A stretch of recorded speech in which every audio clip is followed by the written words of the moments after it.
عظیم شخصیات کو یاد رکھنا اور ان کی خدمات سے سبق حاصل کرنا زندہ قوموں کا شیوا رہا ہے۔ تاہم سوال یہ ہے کہ بنگال کی عظمت و رفعت اور بنگال کی آزادی اور ادب و ثقافت کی قیمتی سرمایہ میں اضافے میں کیا خاص کمیونٹی کی ہی حصہ داری ہے؟ یہ سوال اس لیے بھی اہم ہے کہ حالیہ دنوں میں بنگال حکومت نے جن اہم بنگالی شخصیات کی یوم پیدائش اور یوم وفات پر سرکاری سطح پر پروگرام کیے ہیں، ان میں مسلم شخصیات شامل نہیں ہیں۔ آخر یہ سب کس ایجنڈے کے تحت کیا جا رہا ہے؟ اور اس سے بھی اہم سوال یہ ہے کہ ہم نے خود اپنی تاریخی شخصیات کی قربانیوں اور ان کے کارناموں کو یاد رکھنے کے لیے کیا اقدامات کیے ہیں؟ بھارت کی تحریک آزادی، نوآبادیات اور استعماریت کے خلاف جدوجہد اور بغاوت کی تاریخ اور اس کے قائدین کے کردار کو مذہبی عینک سے دیکھنے کی ابتدا آزادی کے بعد سے ہی ہو گئی تھی، مگر اب اس میں شدت کے ساتھ نفرت انگیز رویہ بھی سامنے آنے لگا ہے۔ مسلمانوں کی تاریخی شخصیات کے کردار کو فرقہ واریت کے تناظر میں دیکھا جانے لگا ہے۔ ان پر ہندوؤں پر ظلم کرنے اور مندروں کے توڑنے کے بے جا الزامات عائد کر کے مسلم شخصیات کی استعماری قوتوں کے خلاف جدوجہد اور قربانیوں کو تاریخ کے صفحات سے ہٹانے کی پوری تیاری کر لی گئی ہے۔ دوسری طرف مسلم دانشور اور اسکالرس ہیں جنہوں نے آسانی سے اس بیانیے کو قبول کر لی ہے۔ مغل حکمراں اپنی تمام تر انسان دوستی اور انصاف پسندی کے باوجود پہلے سے ہی معطوب تھے، مگر استعماری قوتوں کے خلاف میدان جنگ میں کارزار گرم کرنے والے ٹیپو سلطان، سراج الدولہ، تیتو میر، بہادر شاہ ظفر اور دیگر مسلم تاریخی شخصیات بھی فرقہ پرستوں کے نشانے پر ہیں۔ دوسری طرف انگریزوں کا ساتھ دینے والے، آزادی پر استعماریت اور غلامی کو ترجیح دینے اور ملک کے اتحاد پر فوقیت دینے والے ساورکر اور شیما پرساد مکھرجی جیسے لوگوں کو ملک کے اصل ہیروز کے طور پر پیش کیا جا رہا ہے۔ حد تو یہ ہے کہ ملک کی آزادی میں قائدانہ کردار ادا کرنے والے مہاتما گاندھی اور پنڈت نہرو بھی تخریب کاروں کی زیادتی سے محفوظ نہیں ہیں۔ نوآبادیاتی بھارت میں کسانوں کی دو بڑی تحریکیں برپا ہوئی جنہوں نے استعماریت اور ان کے زر خرید زمینداروں کی مخالفت کی، ان کی طاقت کو چیلنج کیا، حکومت کے خلاف متبادل حکومت کا قیام اور ٹیکس دینے سے نہ صرف انکار کیا بلکہ خود ٹیکس وصول کرنے کا اعلان کر دی۔ ان دونوں تحریکوں، مالابار بغاوت، موپلا تحریک اور بنگال کی تیتومیر تحریک کے نام سے بھی جانا جاتا ہے۔ اتفاق سے ان دونوں تحریکوں کے قائدین مسلمان تھے۔ مالابار بغاوت ایک مسلح بغاوت تھی جسے موپلا مسلمانوں نے 1921 میں برطانوی حکام اور ان کے ہندو اتحادیوں کے خلاف برپا کیا تھا، جبکہ تیتو میر کی قیادت میں کئی سالوں تک برطانوی استعمار اور ان کے معاونین زمیندار جن میں برہمن و بنی اور مسلم زمیندار شامل تھے کے خلاف تحریک چلائی گئی۔ آخر 19 نومبر 1831 میں ایک مسلح مقابلے میں تیتو میر اور ان کے رفقائے کار ایسٹ انڈیا کی قیادت والی فوج کے ہاتھوں شہید ہو گئے۔ تاریخی شواہد اور حقائق ہمیں بتاتے ہیں کہ دونوں بغاوتیں انگریزوں اور ان کے وفادار زمینداروں کے خلاف غریب کسانوں نے کی تھیں جو ان جاگیرداروں کے جبر و تشدد کے شکار تھے۔ تاریخ کی کتابیں اور اس وقت کی یادداشتیں برطانوی حکومت اور زمینداروں کے بے رحم کردار کو اجاگر کرتی ہے۔ زمینداروں کے جبر و تشدد اور زیادتی کے خلاف ہر شکایت بلند کرنے والوں کو قتل کر دی جاتا تھا۔ زمینداروں کے ملازمین کے ہاتھوں کسانوں کی عورتوں کی بے حرمتی عام سی بات بن گئی تھی۔ غریب کسانوں کو زمین کا کرایہ ادا کرنا لازمی تھا، چاہے خشک سالی اور سیلاب کی وجہ سے فصلیں کیوں نہ برباد ہو گئی ہوں۔ زمین کا کرایہ ادا کرنے کے لیے ساہوکاروں سے سود پر رقم لینی پڑتی تھی اور یہ سودی رقم سود در سود میں تبدیل ہو جاتی تھیں اور وہ اس کی وجہ سے زمین سے محروم ہو جاتے تھے۔ اس طرح کسان دہری مار کے شکار تھے۔ ظلم و تشدد کی چکی میں کسان پس رہے تھے۔ 1757 میں پلاسی کے میدان میں بنگال کے آخری نواب سراج الدولہ کی شکست کے بعد ایسٹ انڈیا کمپنی کے اثر و رسوخ میں اضافہ ہوا۔ انتظامی، اقتصادی، ثقافتی اور سیاسی تبدیلیوں نے زمیندار اور پیشہ ور اشرافیہ جن میں زیادہ تر اعلیٰ طبقات کے ہندو شامل تھے، ایک نیا طبقہ وجود میں آیا۔ مسلم حکومت کے زوال، حکومت کی سرپرستی سے محرومی اور ایسٹ انڈیا کمپنی کی مسلم دشمنی پر مبنی پالیسیوں کی وجہ سے مسلم عوام اور مسلم اشرافیہ دونوں ہی غربت اور غیر معمولی پسماندگی کے شکار ہو گئے۔ ایسٹ انڈیا کمپنی کی انتظامیہ اور اعلیٰ طبقات پر مبنی اشرافیہ کا گٹھ جوڑ پسماندہ طبقات جن میں ہندو اور مسلم عوام دونوں شامل تھے کے لیے مصیبت کا سبب بن گیا تھا۔ مشہور بنگالی مصنفہ مہاشویتا دیوی نے اپنی کتاب تیتو میر میں 18ویں صدی کے نصف آخر 1770 میں آنے والے بنگال قحط کی ہولناکیوں کی تصویر کشی کرتے ہوئے لکھا کہ قدرتی آفات نے نچلی ذات اور پسماندہ طبقات کو مکمل طور پر تباہ کر دی۔ لوگ مکھیوں کی طرح مر رہے تھے۔ امیروں نے سستے داموں میں چاول خرید کر ذخیرہ کر لی تھا۔ اس کی وجہ سے عوام بھوک و پیاس سے مرنے لگے تھے۔ بھوک سے مجبور گاؤں والے جو کچھ پا سکتے تھے کھاتے تھے، جیسے درخت، جڑیں اور چھال وغیرہ۔ بنگال ہولوکاسٹ نے 1.5 کروڑ لوگوں کا صفایا کر دیا، مگر ان حالات میں بھی گورنر جنرل وارن ہیسٹنگز، جن کی ایشیاٹک سوسائٹی کے قیام کی وجہ سے مدد سرائی کی جاتی ہے، زیادہ آمدنی کی فکر میں لگے رہے۔ اس کے لیے انہوں نے عام لوگوں کے خون کو نچوڑ لیا۔ آقا کی خوشنودی کے لیے گورنر جنرل ہیسٹنگز زمینداروں کی مدد سے کسانوں سے سب سے زیادہ محصولات جمع کرنے میں کامیاب رہے۔ بنگال کے قحط کے بعد کسانوں اور عام لوگ، جن میں ہندو اور مسلمان دونوں شامل تھے، نے فقیروں اور سنیاسیوں کی قیادت میں برطانوی راج اور ان کے محصولات اکٹھا کرنے والے ایجنٹوں کے خلاف بغاوت کی۔ اگرچہ اس بغاوت کو سنیاسی بغاوت کہا جاتا تھا، لیکن فقیر، سادھو، بنکر، کسان، کمہاراور مزدور سب اس میں شریک تھے۔ 2 دہائیوں تک یہ تحریک چلتی۔ اسی دور میں کلکتہ سے 70 کلومیٹر دور شمالی 24 پرگنہ کے بشیر ہاٹ سب ڈویژن کے نارکل بڑی پرگنہ کے حیدر پور گاؤں میں 1782 میں ایک کسان گھرانے میں سید میر نثار علی عرف تیتو میر کی پیدائش ہوئی۔ تیتو میر کا تعلق مسلم شریف خاندان سے تھا۔ ان کے پیش رو سید شہادت علی عرب سے بنگال آئے۔ شہادت علی کے بیٹے سید عبداللہ کو شہنشاہ دہلی نے جعفر پور کا چیف قاضی مقرر کیا اور میر انصاف کے لقب سے نوازا۔ اس کے بعد شہادت علی کی اولاد نے موروثی لقب سید اور میر استعمال کیا۔ تیتو میر نے کم عمری میں ہی قرآن پاک حفظ کیا۔ ابتدائی تعلیم گاؤں کے مکتب سے حاصل کی اور پھر مقامی مدرسہ میں داخلہ لیا اور اسلامی علوم پر عبور حاصل کی۔ انہیں 3 زبانوں بنگلہ، عربی اور فارسی پر یکساں دسترس حاصل تھی۔ عربی اور فارسی ادب میں ان کی گہری دلچسپی تھی۔ اسلامی الہیت، فقہ، فلسفہ، اسلامی تصوف جیسے علوم پر ان کی نظر گہری تھی۔ اس کے علاوہ وہ ایک ماہر جمناسٹک بھی تھے۔ ان کا شمار اپنے وقت کے نامور پہلوانوں میں ہوتا تھا۔ پہلوانی کے علاوہ انہوں نے بھودی بلال چودھری کے چیف لاٹھی باز تاج الدین سے تیر اندازی اور دیگر ہتھیاروں کا استعمال بھی سیکھا تھا۔ وہ اس دور کے مقابلوں میں بھی حصہ لیتے تھے۔ اس کی وجہ سے ان کی شہرت علاقے میں پہلوان کے نام سے تھی۔ بنگال قحط کے بعد فقیروں اور سنیاسیوں کی تحریک ایسٹ انڈیا کمپنی اور زمینداروں کے استحصال کی راہ میں سب سے بڑی رکاوٹ تھی۔ ایسٹ انڈیا کمپنی اور زمینداروں نے فقیروں اور سنیاسیوں کی تحریک کو سختی سے کچلنے کے لیے طاقت کا استعمال کیا۔ انگریزوں نے اعلان کر رکھا تھا کہ جو بھی فقیروں اور سنیاسیوں کو پناہ دے گا اور ان کی حمایت کرے گا، ان کے خلاف بھی کارروائی کی جائے گی۔ جیسا کہ مہاشویتا دیوی نے لکھا ہے کہ نوجوانی کی عمر سے ہی تیتو میر زمینداروں کے استحصال اور غریب کسانوں کی حمایت میں کھل کر سامنے آنے لگے تھے۔ اس دور میں ایسٹ انڈیا کمپنی اور زمینداروں کی پالیسی تھی کہ فقیروں اور سنیاسیوں کی حمایت کرنے والوں کو ڈاکو اور چور قرار دے دیا جاتا ہے۔ اس کا مقصد حوصلہ شکنی کے علاوہ کچھ بھی نہیں تھا۔ یہ وہی دور ہے جب عظیم اسلامی مسلح اور انقلابی رہنما سید علی فہمیم دال شینہ یہ دال کلکتہ میں فروکش ہوئے تھے۔ حج کے سفر کے دوران انہوں نے یہاں طویل قیام کیا تھا۔ بنگال میں وشنو تحریک کے اثرات کے خاتمہ میں مولانا سید احمد شہید کے رفقائے کار کا بہت بڑا رول ہے۔ سید احمد شہید کی کوششوں کا ہی اثر تھا کہ مشرقی بنگال، موجودہ بنگلہ دیش کے فرید آباد میں حاجی شریعت اللہ کی قیادت میں فرازی تحریک کی شروعات ہوئی۔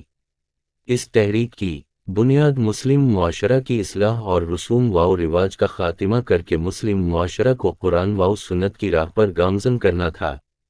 مگر حاجی شریعت اللہ کے انتقال کے بعد ان کے صاحبزادے حاجی محمد محسن عرف وددو میاں کے دور میں یہ تحریک بہت ہی وسیع ہوئی۔ ایسٹ انڈیا کمپنی اور کسانوں پر ظلم و جبر کے خلاف بھی اس تحریک کے وابستگان نے زبردست مقابلہ کیا۔ تاہم فقہی اصطلاحات کی تعبیر میں شدت اور غیر لچکدارانہ رویہ کی وجہ سے فرازی تحریک کا دائرہ کار مخصوص حلقے تک محدود ہو کر رہ گیا۔ دارالحرب کے اصطلاح کی تعبیر کرتے ہوئے فرازی تحریک کا موقف تھا کہ انگریزوں کے تسلط کے ساتھ ہی بھارت دارالحرب ہے، اس لیے مسلمانوں کو جمعہ اور عیدین کی نماز کی جماعت نہیں کرنی چاہیے، جبکہ بنگال کے عام مسلمان کسی بھی صورت میں جمعہ اور عیدین کی جماعت سے دست بردار ہونے کے لیے تیار نہیں تھے۔ اس اصطلاح کی تعبیر و تشریح اور غیر لچکدارانہ رویے کی وجہ سے فرازی تحریک اختلافات کی شکار ہو گئی، مگر اس میں کوئی شک نہیں ہے کہ فرازی تحریک نے فرید پور، ڈھاکہ، باریسال اور مغربی بنگال کے متعدد علاقوں کو متاثر کیا اور مسلم معاشرہ میں ایک نئی حرکت پیدا کر دی۔ تیتو میر کا ان تحریکوں سے تعلق کب قائم ہوا اور مولانا سید احمد شہید کے کلکتہ قیام کے دور میں تیتو میرکی سید صاحب سے ملاقات ہوئی یا نہیں، اس کے تاریخی ثبوت نہیں ملتے ہیں، مگر تیتو میر سے متعلق اب تک جو دستاویز سامنے آئے ہیں اور مشہور مورخ پروفیسر گوتم بھدرا نے ایسٹ انڈیا کے دستاویز کے حوالے سے لکھا ہے کہ 1822 میں تیتو میر حج کے سفر پر مکہ مکرمہ کے لیے روانہ ہوئے اور چند سال وہاں قیام کیا۔ مکہ کے قیام کے دوران ہی ان کے رابطے سید احمد شہید اور حاجی شریعت اللہ سے ہوئی۔ رابطے تعلقات میں تبدیل ہوئے اور ان تعلقات نے برطانوی استعمار، زمینداروں اور مہاجنوں کے کٹ جوڑ کے خلاف ان کے دل میں جذبہ جہاد پیدا کیا۔ 1827 میں جب وہ مکہ مکرمہ سے واپس ہوئے تو تیتو میر کی زندگی تبدیل ہو چکی تھی۔ ان کا سینہ جذبہ جہاد سے لبریز تھا، کسانوں اور عام شہریوں پر مظالم سے ان کا دل دکھی تھی۔ حج سے واپسی کے بعد انہوں نے شمالی 24 پرگنہ کے بشیر ہاٹ سب ڈویژن کے حیدرپور میں سکونت اختیار کی۔ علاقہ کا دورہ کیا، عوام سے ملاقاتیں کیں، ایسٹ انڈیا کمپنی کے اہلکاروں، زمینداروں اور مہاجنوں کے مظالم کا جائزہ لیا۔ ان لوگوں کی پریشانیوں کا مشاہدہ کیا جو ان استحصالیوں کے چنگل میں پھنسے ہوئے تھے۔ ان حالات میں انہوں نے فرازی تحریک کی طرح سماج و معاشرہ کے اصلاحات کے ساتھ ایسٹ انڈیا کمپنی اور استحصالیوں کے خلاف جدوجہد کرنے کا فیصلہ کیا۔ اصلاحی مہم کے ساتھ غیر ملکی حکمرانوں کے خلاف بغاوت کے لیے بیداری مہم چلائی۔ ظلم کی چکی میں پس رہے کسانوں اور مزدوروں میں بغاوت کا حوصلہ پیدا کیا۔ اس طرح تیتو میر بہت ہی تیزی سے بنکروں اور کسانوں میں مقبول ہو گئے۔ ان کے ماننے والوں میں بڑی تعداد جہاں مسلمانوں کی تھی وہیں مقامی غیر مسلم کسان اور پسماندہ طبقات کے ہندوؤں کی بھی تھی، کیونکہ ایسٹ انڈیا کمپنی، زمینداروں اور مہاجنوں کے مظالم کے وہ یکساں شکار تھے۔ گوبر ڈنگا کے پورہا کالی پرسنا مکھوپادھیائے کے زمیندار کرشن دیوا رائے، تاراگونی کے زمیندار راج نارائن، ناگپور کے زمیندار گوری پرساد چودھری اور گوبرا گوونت پور کے زمیندار دیواناتھ رائے، یہ وہ زمیندار تھے جن کے مظالم سے صرف مسلمان ہی نہیں بلکہ علاقے کے عام کسان بھی پریشان تھے۔ یہ زمیندار ہم وطنوں کی مدد کرنے کے بجائے انگریزوں کے ساتھ تھے۔ وہ ایسٹ انڈیا کمپنی اور اس کے افسران کو خوش کرنے کے لیے زیادہ سے زیادہ ٹیکس وصول کر رہے تھے۔ ان زمینداروں نے فرازی تحریک اور سید احمد شہید کے تحریک اسلام کے اثرات کو ختم کرنے کے لیے مسلمانوں پر داڑھی رکھنے، مساجد، خانقاہوں اور عبادت کرنے پر بھی ٹیکس عائد کر رکھا تھا۔ اس ٹیکس کا مقصد تھا کہ بنگال کے مسلمان مسلم تہذیب و تمدن سے کٹ جائیں اور ان میں جو بیداری پیدا ہوئی ہے وہ جہالت اور پسماندگی میں بدل جائے۔ ایسٹ انڈیا کمپنی کے حکمرانوں کے جابرانہ ٹیکسوں اور مقامی زمینداروں کی غیر انسانی رویوں کی مخالفت کرتے ہوئے تیتو میر نے کسانوں اور بنکروں کو بغاوت پر آمادہ کیا۔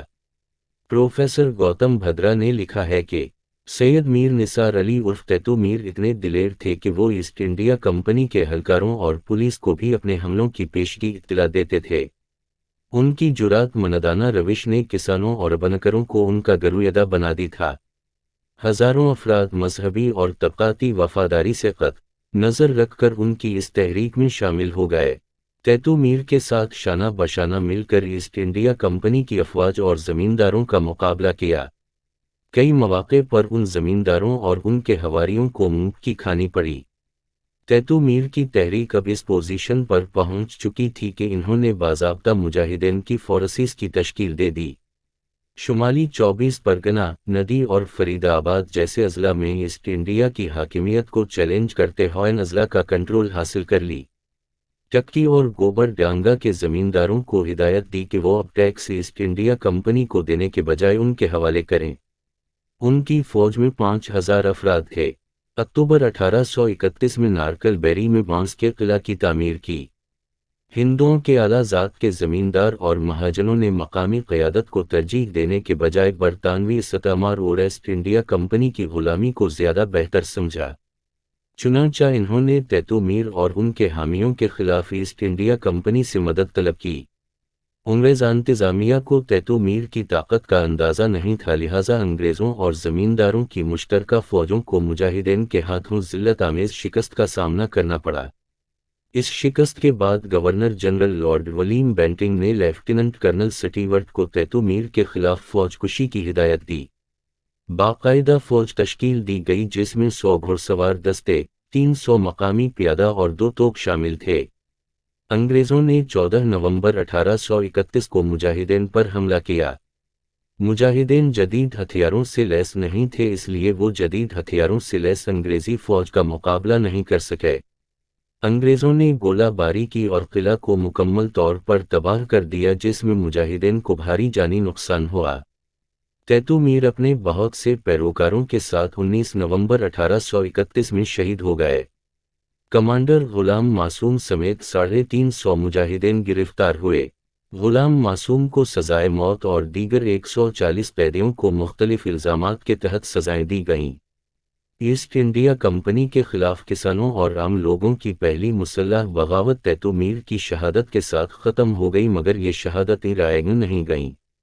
تیتو میر نے اپنی شہادت کے ذریعہ بنگال کے دیہی علاقوں میں ایسٹ انڈیا کمپنی اور زمینداروں کے خلاف کسانوں کو احتجاج کرنے اور بغاوت کرنے کا عزم و حوصلہ دیا۔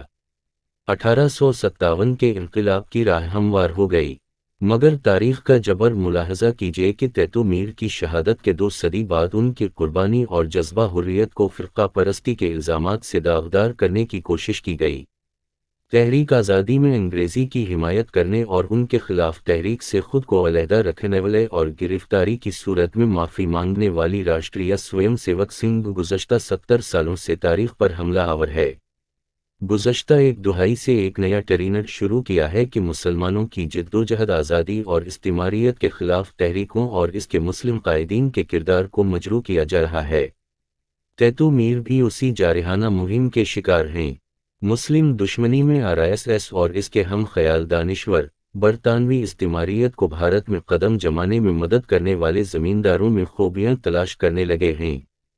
چند سال قبل کیرالہ کی حکومت نے 1921 میں موپلا تحریک کے شرکاء کو شہادت کا درجہ دینے کا فیصلہ کیا تو راشٹریہ سویم سیوک سنگھ کے سینئر لیڈر اور بھارتیہ جنتا پارٹی کے سابق جنرل سیکریٹری رام مادھو کا بیان آیا کہ موپلا تحریک طالبانی ذہنیت کا مظہر تھی، انہیں شہادت کا درجہ دینا بھارت کی توہین ہے۔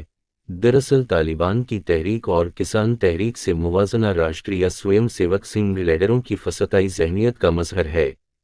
2017 میں مغربی بنگال حکومت کے محکمہ تعلیم نے 10ویں جماعت کے تاریخ کے سبجیکٹ میں بنگال میں وہابی تحریک کے عنوان سے تیتو میر کو مسلم مبلغ کے طور پر پیش کرتے ہوئے لکھا ہے کہ تیتو میر نے زمینداروں پر حملہ کیا اور پجاریوں کو ہلاک کر دی۔ یہ نصابی کتاب سامنے کے بعد تاریخی بحث شروع ہو گئی۔ فسطائی ذہنیت کے حاملین نے تیتو میر کے کردار پر حملہ شروع کر دی۔ 190 سال بعد تیتو میر تاریخ کا موضوع بحث بن گئے، مگر سوال یہ ہے کہ برطانوی استعماریت اور زمینداروں کے خلاف تحریک برپا کرنے والے تیتو میر اور ان کے ساتھیوں نے کیا واقعی مندروں پر حملہ اور پجاریوں کا قتل کیا تھا؟ کیا تیتو میر کی تحریک ہندو مخالف تھی؟ یہ دعویٰ کہ تیتو میر کی قیادت میں وہابیوں نے بہت سے ہندو مندروں کو تباہ کیا اور کئی پجاریوں کو ہلاک کیا، بے بنیاد ہے۔ زمیندار دیپ رائے کی مندر میں کام کرنے والا ایک پجاری ٹیکس بھی وصول کیا کرتا تھا۔ کسانوں کے تئیں اس کا رویہ توہین آمیز تھا۔ تیتو میر کی قیادت والی تحریک کو کچلنے میں وہ پجاری بھی شامل تھا۔ کسانوں اور زمینداروں کے ساتھ مقابلہ آرائی میں وہ پجاری بھی مارا گیا۔ اس لیے اس واقعے کو فرقہ واریت کا رنگ دینا انصاف کے خلاف ہے۔ تیتو-میر بنگال میں لوگ اسلام کی روایت کی مخالفت کرتے ہوئے وہابیت کے فروغ اور شرعی قوانین کے نفاذ کی وکالت کرتے تھے اور طریقہ محمدی کے نام سے تحریک چلاتے تھے، مگر ان کی یہ تحریک مسلم معاشرہ تک محدود تھی۔ اس کے ساتھ ہی وہ برطانوی استعمار کے بھی خلاف تھے۔ تیتو-میر نے شمالی 24 پرگنہ ضلع میں غریب کسانوں پر عائد بے رحمانہ ٹیکس اور زمینداروں کے استحصالی رویہ کے پرزور مخالف تھے۔ انہوں نے کسانوں کو آمادہ کیا کہ وہ ٹیکس دینے سے انکار کر دیں۔ انہوں نے ایسٹ انڈیا کمپنی اور زمینداروں کے خلاف احتجاج کو منظم کیا اور اس کی قیادت کی۔ تیتو-میر اور ان کے حامیوں کی تحریک کو کچلنے میں ہندو اور مسلمان دونوں زمیندار شامل تھے۔ علاقے کے زمینداروں نے مشترکہ طور پر تیتو-میر کی بغاوت کے خلاف انگریزوں سے مدد طلب کی اور ان سے فوج کشی کی درخواست کی۔ چنانچہ 18 نومبر 1931 کو governor general lord William Bentinck کی ہدایت پر تیتو-میر اور ان کے ساتھیوں کے خلاف فوج کشی ہوئی اور نومبر 19 کی صبح یہ لڑائی شدت کے ساتھ شروع ہوئی۔ چونکہ انگریزوں کے پاس جدید اسلحے تھے، اس لیے تیتو-میر اور ان کے ساتھی جلد ہی شکست سے دوچار ہو گئے، مگر انہوں نے آخر وقت تک مقابلہ کیا۔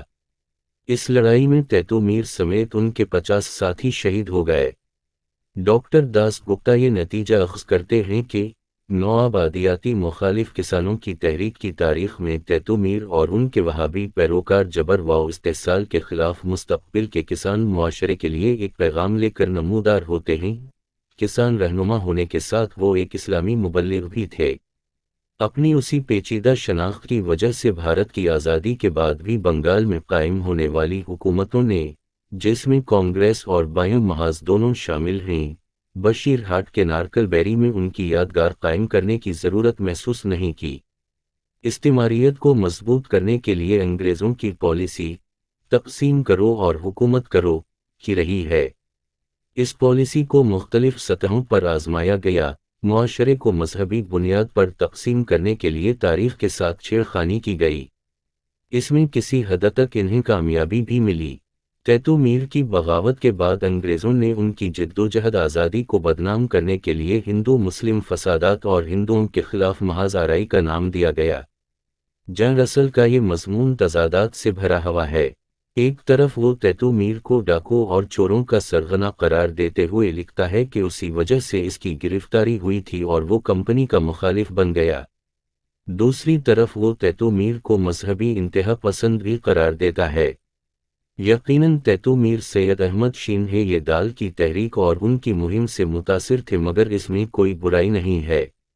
سید احمد شینہے یہ دال بھارت کی تحریک آزادی کی وہ عظیم شخصیت ہیں جنہوں نے اپنے استاذ حضرت شاہ عبد العزیز کے فتویٰ جہاد پر لبیک کرتے ہوئے بھارت میں انگریزی تسلط کے خلاف میدان کارزار گرم کیا۔ سید احمد شینہے یہ دال نے بھارتی عوام بالخصوص مسلمانوں میں انگریزوں کے خلاف جو جذبہ جہاد بیدار وہ بھارت کی تاریخ کا روشن باب ہے۔ شاہ عبد العزیز اور ان کے شاگرد سید احمد شینہے یہ دال نے اس وقت انگریزی تسلط کو چیلنج کیا جب کسی دوسری اقوام میں آزادی کے حصول کا شعور تک نہیں پیدا ہوا تھا۔ چنانچہ سید احمد شہید کی تحریک سے متاثر ہونے کی وجہ سے کوئی بھی شخص معتوب نہیں ہو سکتا ہے کے ذریعہ اپنے مظالم اور زیادتیوں پر پردہ ڈالنے کی کوشش کی ہے۔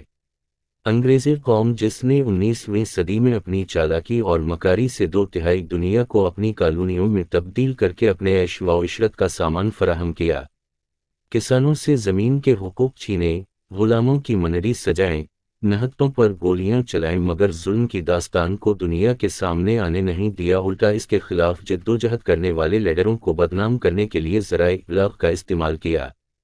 جہاں تک راشٹریہ سویم سیوک سنگھ اور اس کے ہم خیال مصنفین کا اصول ہے تو اس حقیقت کو ہمیں ملحوظ رکھنا چاہیے کہ راشٹریہ سویم سیوک سنگھ دراصل برہمنوں کی جماعت ہے۔ بھارت میں منووادی منوسمرتی نظام کا نفاذ ان کا خواب ہے۔ منوواد کا پورا نظام ذات پات پر مبنی ہے۔ ان کے ناپاک مقاصد کی تکمیل کی راہ میں سب سے بڑی رکاوٹ مسلمان ہیں۔ انہیں یقین ہے کہ منوواد کے نفاذ میں مسلمانوں کے علاوہ کوئی انہیں چیلنج نہیں کر سکتا۔ اس کے لیے ہندوؤں کو متحد کرنا ضروری ہے، چنانچہ وقتی طور پر ذات پات کی تفریق کو کنارے لگا کر وہ مسلمانوں کے تئیں نفرت انگیز ماحول تیار کر رہے ہیں۔ منووعد کے حامی کبھی بھی قیادت و لیڈرشپ پسماندہ اور دلت طبقات کو نہیں دے سکتے ہیں۔ بیشتر زمیندار اعلیٰ ذات رہے ہیں، ان کے مظالم کے شکار کسان تھے۔ زیادہ تر کسان مسلمان اور ہندوؤں کے پسماندہ طبقات تھے، چنانچہ برہمنوں کی جماعت راشٹریہ سویم سیوک سنگھ نے کبھی بھی کسانوں کی تحریک کو ابھرنے نہیں دیا۔ اس وقت بھارت میں کسانوں کی تحریک کے تئیں برہمنی میڈیا اور لیڈروں کے رویوں کو اسی آئینے میں دیکھنے کی ضرورت ہے۔ تیتو میر کی تحریک کو ہندو مسلم لڑائی قرار دینے والوں سے یہ سوال ضرور کرنا چاہیے کہ کیا تیتو میر کی تحریک میں مسلم زمیندار شامل تھے؟ یہ دعویٰ تو خود انگریز مصنفین بھی نہیں کرتے ہیں۔